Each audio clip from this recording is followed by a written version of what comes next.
Kejahatan, kebusukan, dapat disuap, tidak bermoral, kebejatan, ketidakjujuran, itulah korupsi.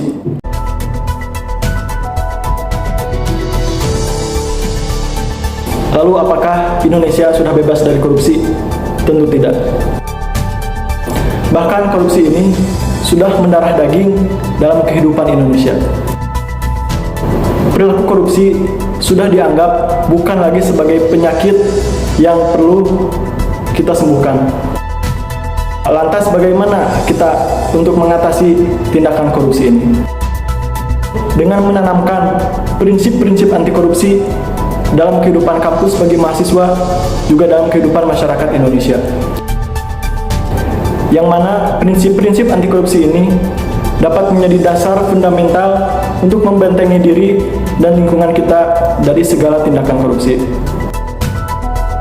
Berikut ini adalah prinsip-prinsip anti korupsi.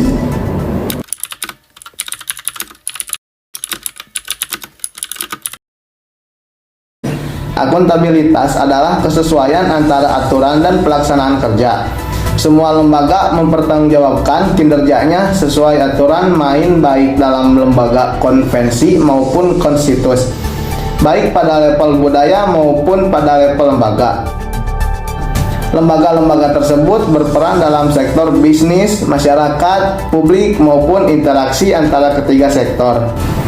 Dalam penata laksanaannya, akuntabilitas harus dapat diukur dan dipertanggungjawabkan melalui mekanisme pelaporan dan pertanggungjawabannya atas semua kegiatan yang dilakukan, evaluasi atas kinerja administrasi, proses pelaksanaan, dampak dan memanfaatkan yang diperoleh masyarakat baik secara langsung maupun manfaat jangka panjang dari sebuah kegiatan.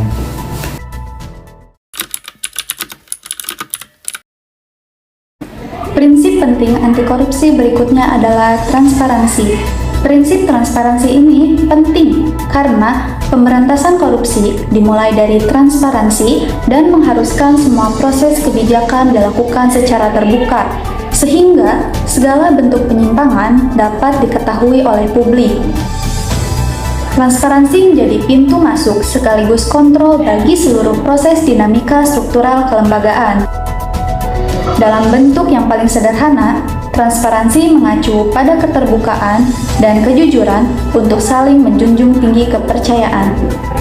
Perlunya keterlibatan masyarakat dalam proses transparansi ini tidak hanya dalam berlangsungnya kegiatan pemerintah, tetapi dimulai dari proses penyusunan kegiatan, proses pembahasan, pengawasan, dan proses evaluasi terhadap penyelenggaraan proyek yang dilakukan secara terbuka dan bukan hanya pertanggungjawaban secara administratif, tapi juga secara teknis dan fisik dari setiap output kerja-kerja pembangunan.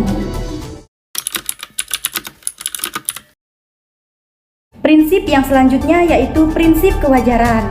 Prinsip ini ditunjukkan untuk mencegah terjadinya manipulasi atau ketidakwajaran dalam penganggaran, baik dalam bentuk markup maupun ketidakwajaran lainnya. Sifat-sifat prinsip kewajaran ini terdiri dari 5 hal penting, yaitu komprehensif dan disiplin, fleksibilitas, terprediksi, kejujuran, dan informatif.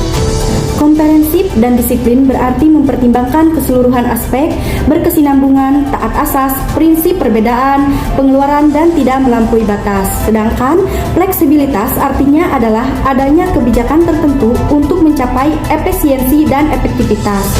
Terprediksi berarti adanya ketetapan dalam perencanaan atas dasar asas polu formani untuk menghindari defisit dalam tahun anggaran berjalan. Kemudian sifat kejujuran. Kejujuran tersebut mengandung arti tidak adanya bias perkiraan penerimaan maupun pengeluaran yang disengaja, yang berasal dari pertimbangan teknis maupun politis. Sifat yang terakhir dalam prinsip kewajaran adalah informatif.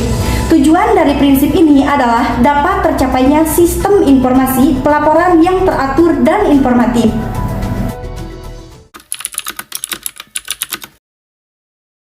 Kebijakan anti korupsi ini yang berperan untuk mengatur tata interaksi agar tidak terjadi penyimpangan yang dapat merugikan negara dan masyarakat.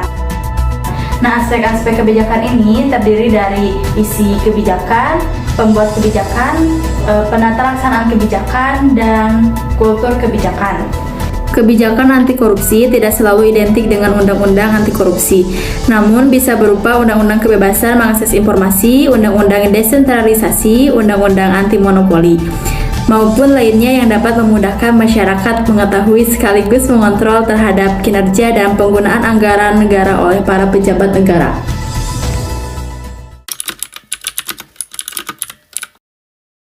Prinsip terakhir dari anti korupsi adalah kontrol kebijakan. Kontrol kebijakan merupakan upaya yang dibentuk untuk menciptakan kebijakan yang mampu dan benar-benar efektif dan dapat mengeliminasi semua bentuk korupsi. Adapun kontrol kebijakan dapat berupa partisipasi, evolusi, dan reformasi. Kontrol kebijakan berupa partisipasi, yaitu melakukan kontrol terhadap kebijakan dengan ikut serta dalam penyusunan dan pelaksanaannya. Dan kontrol kebijakan berupa oposisi, yaitu mengontrol dengan menawarkan alternatif kebijakan baru yang dianggap lebih layak. Sedangkan kontrol kebijakan berupa revolusi, yaitu mengontrol dengan mengganti kebijakan yang dianggap tidak sesuai. Nah, teman-teman, terkait dengan penjelasan tersebut, maka mata kuliah Pendidikan Budaya Anti Korupsi ini memiliki peranan yang sangat penting dalam penegakan prinsip-prinsip anti korupsi sebagai benteng dan dasar untuk terciptanya budaya anti korupsi.